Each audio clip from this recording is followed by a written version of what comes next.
Pagpalang araw po sa bawat isa. Purihin po ang Panginoon.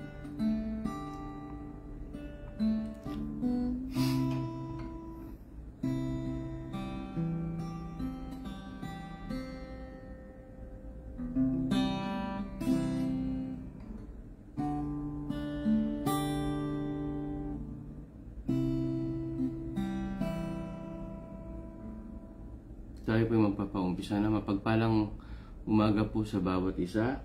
Ako po si Pastor Bong ng DFC Ajman dito po sa United Arab Emirates. Purihin ang Diyos at muling pagkakataon na pinagkaloob sa atin upang makarinig po ng kanyang mga salita. At tunay na patuloy tayong lumapit sa Panginoon.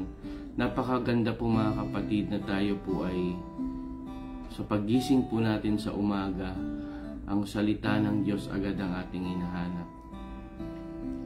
Hallelujah. Bago po ang lahat, tayo po muna ay umawit sa ating Panginoon. Awitin po natin yung ako'y nagtitiwala sa pag-ibig niyo.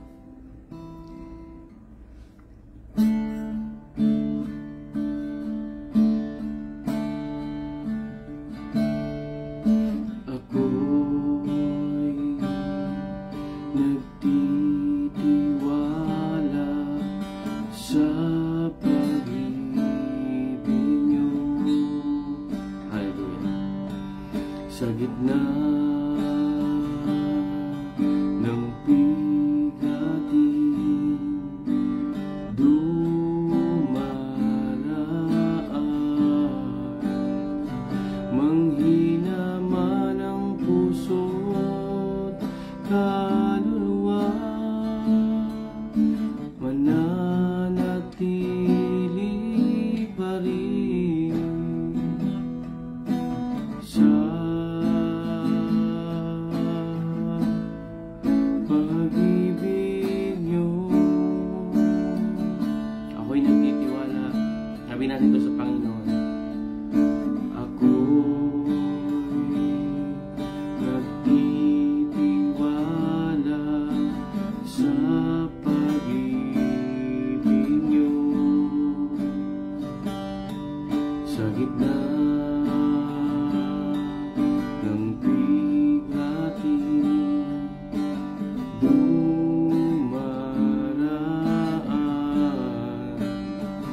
manghina man ang puso't kaluluwa, mananatili pa rin sa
sasamba sa inyo, pagkat ang pag-ibig nyo ay naranasan ko. Yes, Lord, hallelujah.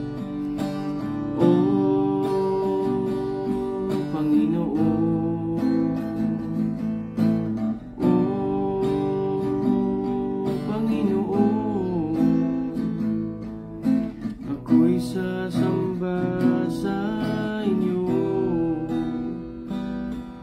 pagkat ang tulad ko'y inibig nyo.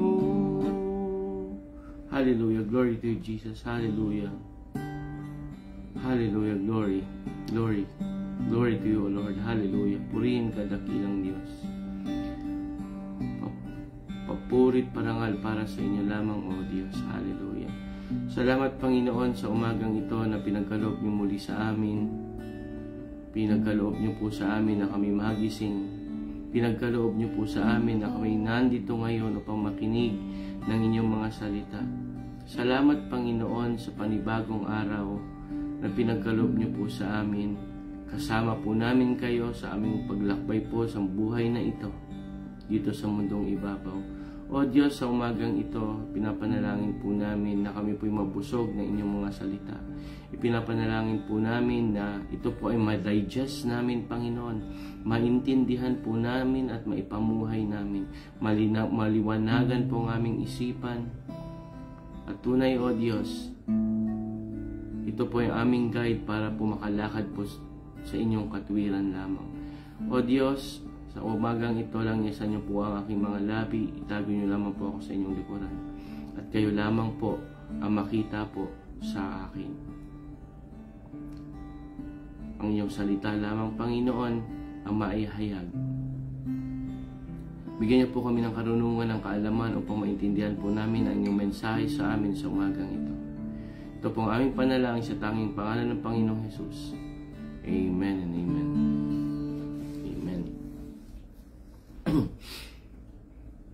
Purihin ang Diyos.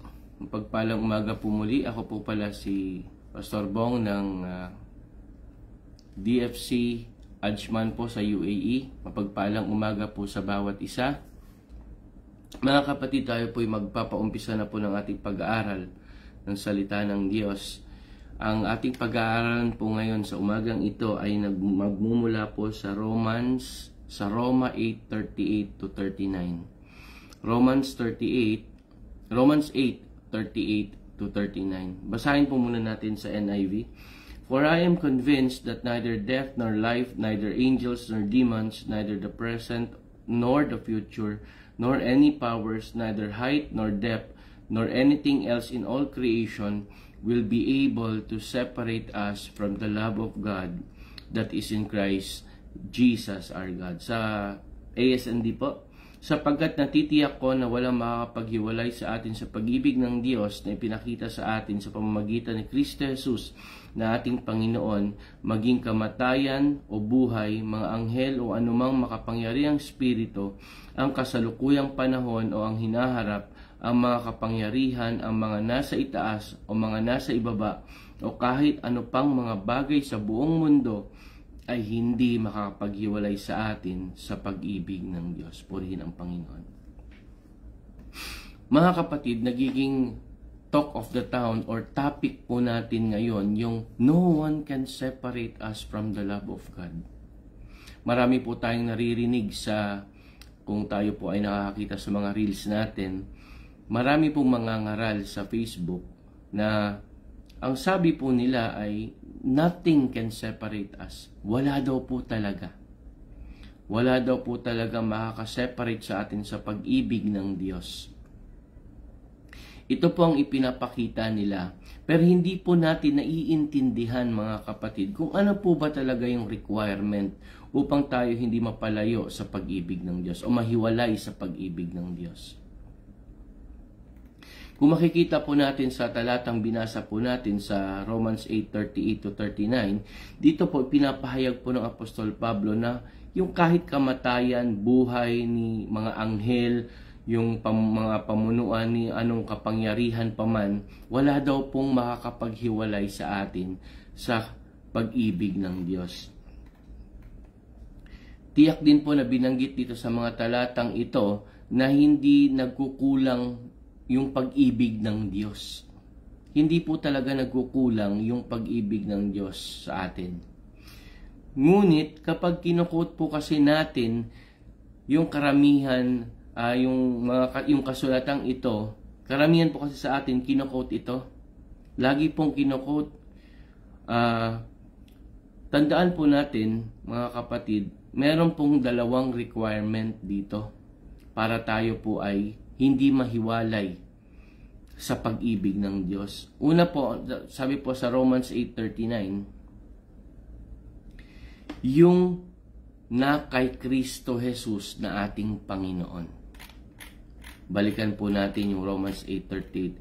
Sapagkat natitiyak ko na walang makakapaghiwalay sa atin sa pag-ibig ng Diyos na ipinakita sa atin sa pamamagitan ni Kristo Jesus na ating Panginoon. Amen po. Wala daw pong makakapaghiwalay.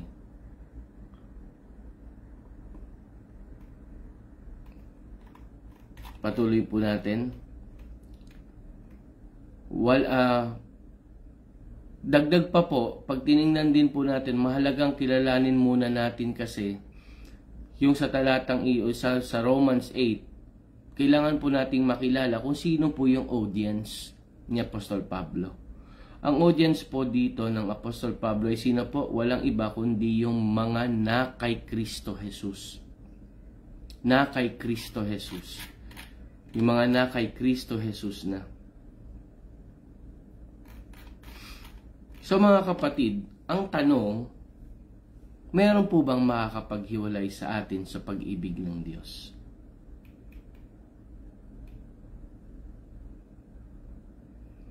Tandaan po natin mga kapatid, ang mga wala kay Kristo ay maaaring at sa huli ay mahiwalay talaga sa pag-ibig ng Diyos. At ito po ay mangyayari kapag ang isang tao po ay kahit nakakilala na sa Panginoon ay nananatiling namumuhay sa pagkakasala. Alam naman po natin, dalawang bagay po yun, nagkakasala at patuloy at namumuhay sa pagkakasala. Ano po ba yung ibig sabihin doon? Mga kapatid, tayong mga Kristiyano, tayo po ay nakakilala sa Panginoon at tinanggap po natin ang Panginoong Jesus. Amen po. Nung tinanggap po natin ang Panginoong Jesus, tayo po ay nagsisi sa ating mga pagkakasala. At tunay mga kapatid, yung buhay natin ngayon ay hindi na po sa atin, kundi sa Panginoong Jesus na. Kung tayo po ay pinalaya na ng Panginoon sa pagkakasala,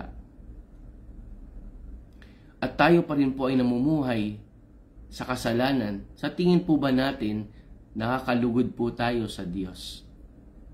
Madali po kasing magkunwari na tayo Kristiyano, pero panlabas lang po iyon. Mas nakakatakot po kasi sa tulad po sa ating mga believer, mas nakakatakot po yung tayo po ay nabuksan na po yung ating mga isipan, yung takip sa ating mga isipan, pero tayo pa rin po ay nagpapatuloy sa pagkakasala. Kung titingnan po natin sa Hebreo 10:26 hanggang sa mga sumusunod, sabi po dito, sapagkat kung sasadyain pa nating magpatuloy sa paggawa ng kasalanan, pagkatapos nating malaman ang katotohanan, wala nang handog na maiaalay pa para mapatawad ang mga kasalanan natin.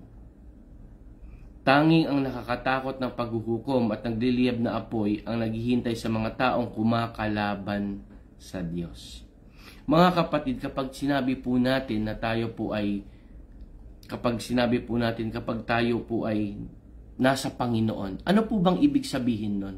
Tayo po ay may relasyon sa Diyos.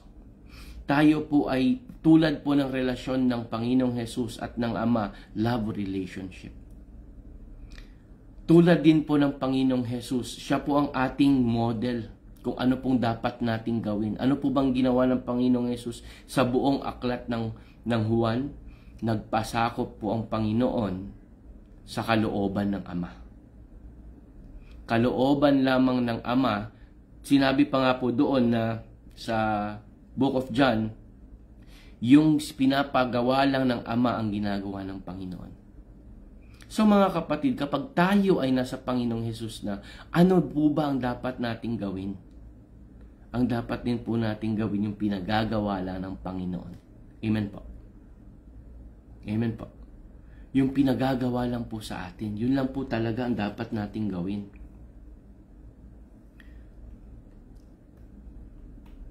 Kaya mga kapatid, nakakatakot po kapag tayo ay nakakilala na, tapos namumuhay pa rin po tayo sa pagkakasala. Isa po itong factor. Isa po ito na pwedeng makapaghiwalay sa atin sa pag-ibig ng Diyos. Tandaan po natin mga kapatid, marami pong nagsasabi ng mga kapatid din po natin na kapag tayo ay saved na. But mga kapatid, wag po natin gawin na lisensya. Yung talatang ito na mimimisquote lagi, upang magpatuloy sa pagkakasala. Ang sabi nga po dito, no one can separate us from the love of God if tayo ay nasa Panginoong Jesus. Bakit po kaya kung tayo ay nasa Panginoong Jesus? Kasi po mga kapatid, it follows po. Kapag tayo nasa Panginoong Jesus, ibig sabihin po, sumusunod tayo sa Panginoon. Amen po.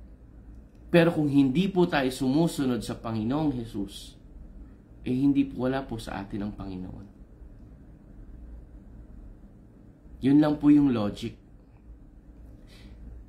Nothing can separate us from the love of God, from the love of Christ, kung yung buhay natin ay para sa Kanya na. Kung nasa sa atin siya, nasa puso natin ang Panginoon. Tulad lang din po ng mga magulang, sa ating mga magulang dati, kapag meron pong inutos sa atin ang ating mga magulang, meron po sa ating binigay na commands yung ating mga magulang, ano po ba ang ginagawa natin? Dahil po may love relationship tayo sa magulang natin, sinusunod po natin sila. Ganon din naman po sa Panginoon. Pag sumusuway po ba tayo, ano pong ginagawa sa atin ng magulang natin? Dinidisiplina po tayo. Amen po.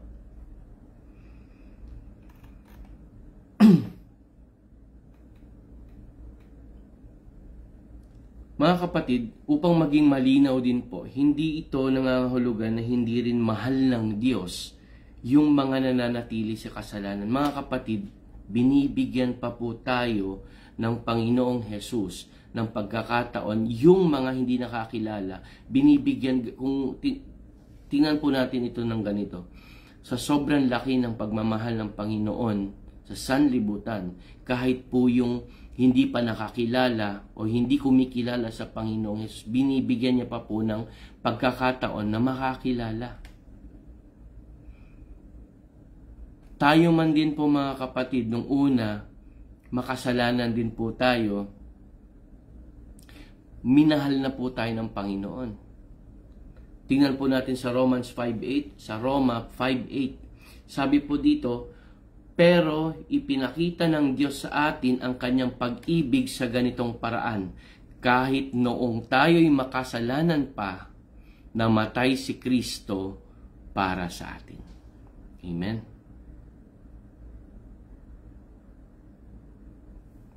Amen. Mga kapatid, makakapaghiwalay po sa atin separation by living in sin.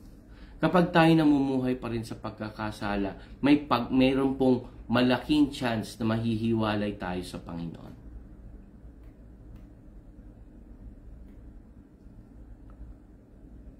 Ang dapat po nating gawin, mga kapatid, ay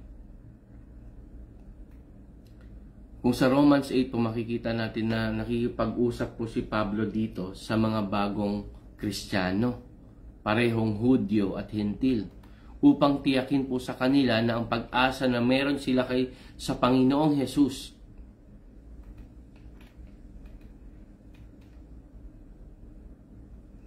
sabi nga po dito, kaya ngayon, hindi nahahatulan sa Romans 8:1 and 2. Tingnan niyo po.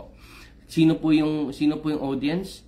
Yung mga newly converts na Gentiles and Jews. Tingnan niyo po sa Romans 8:1. Para kanino po ba yung Romans 8:38 to 39? Makikita po natin dito. Ang sabi po sa Romans 8:1 to 2, kaya ngayon, hindi nahahatulan ng kaparusahan ang mga na kay Kristo Jesus. Sapagkat sa pakikipag-isa natin kay Kristo Jesus, pinalaya na tayo sa kapangyarihan ng kasalanan at kamatayan sa pamamagitan ng kapangyarihan ng Banal na Espiritu na nagbibigay buhay. Malinaw, mga kapatid, na sa Romans 8:2 ang kasalanan na isa sa mga paraan kung saan ang isang tao ay maaaring humiwalay sa pag-ibig ng Diyos. Yung hindi tayo nagsisisi sa pagkakasala natin sa pamamagitan ng Panginoon, nananatili tayo sa ilalim ng kasalanan, isa po yan, sa isang paraan po yan para tayo mahiwalay sa Diyos. Kaya, mga kapatid, ang hamon sa atin sa gabing ito, magpatuloy po tayo, magpakalakas po tayo. Magpakalakas po tayo para sa Panginoon. Mga kapatid, kapag tayo nahihirapan, kapag tayo po, i-assess po natin yung sarili natin ngayon, am I truly worthy called Christian? Na pwede ko bang ipagmayabang, I can boast na nothing can separate me from the love of God? Mga kapatid, sa umagang ito, kung tayo po ay nagdududa pa rin, mga kapatid, ito ang dahilan kung bakit kinakailangan natin na hanapin ang Panginoon habang siya ay matatagpuan at magsisi. Sabi nga po sa Isaiah 55, 6-7, lumapit na kayo sa Panginoon at tumawag sa Kanya habang naririyan pa siya para tulungan kayo. Talikuran na ng mga tao ang masasama nilang ugali at baguhin na ang masasama nilang pag-iisip. Magbalik loob na sila sa Panginoon na ating Diyos dahil kaaawaan at patatawarin niya sila. Mga kapatid, kung alam po natin ang ating buhay ay hindi na ayon sa pamantayan ng Diyos, hanapin po natin ang Kanyang patnubay. Hanapin po natin ang Kanyang patnubay at pagtutuwid. Hayaan po natin ang Panginoon na disiplinahin po tayo. Habang nararanasan pa natin ang pananalig na ito sa puso, sa ating puso. Dahil alam niyo po, ito po yung biyaya ng Diyos. Nangangahulugan, mga kapatid, ito na ang Diyos ay hindi pa at hindi susuko sa atin. At meron pa po tayong oras upang mabuhay at manatili sa Kanyang pag-ibig sa pamamagitan ng Panginoong Hesus. Mga kapatid, hamon po sa atin ito ngayong umaga bilang isang Kristiyano, bilang isang tagasunod ng Diyos, bilang isang believer, bilang isang mananampalataya, bilang isang worker, bilang isang sumusunod sa Diyos. Hamon po sa atin ito ngayon, mga kapatid, na hayaan po natin ang Panginoon na patnubayan at tuwirin pa rin po tayo. Alam naman po natin na nasa flesh pa rin po tayo. And we are still weak. Kaya kailangan po natin pa rin ng patnubay at yung pagtutuwid ng Panginoon sa atin. Tandaan po natin muli ito, mga kapatid. Tayo nakakilala sa Panginoon. Ang buhay natin ngayon ay hindi na atin. Ang buhay po natin ay sa Panginoon na. And of course, kung sa Panginoon na ito, we don't have to live our lives sa kung ano yung gusto natin. Tanungin natin ang Diyos sa araw-araw, paggising natin, Lord, ano po bang ipapagawa niyo po sa akin ngayong araw? Lord, ano pong plano niyo sa akin? Sabihan niyo po ako kung anong dapat kong gawin. Hindi po yung sarili na lang po, ngayong araw po ganitong gagawin ko. Alam naman po natin na walang kahinatnan, mga kapatid. Kung tayo talaga ay nasa pag-ibig na, kung nasa sa atin ang Panginoong Jesus, rest assured, mga kapatid, rest assured, brothers and sisters, nothing can separate us from the love of God. Tandaan po natin ito. Kapag tunay ang Panginoong Jesus ay nasa puso natin, kapag tunay ang Panginoong Jesus ang ating model, kapag tunay ang Panginoong Jesus ay sinusunod natin, nothing can separate us from His love. Purihin ang Panginoon.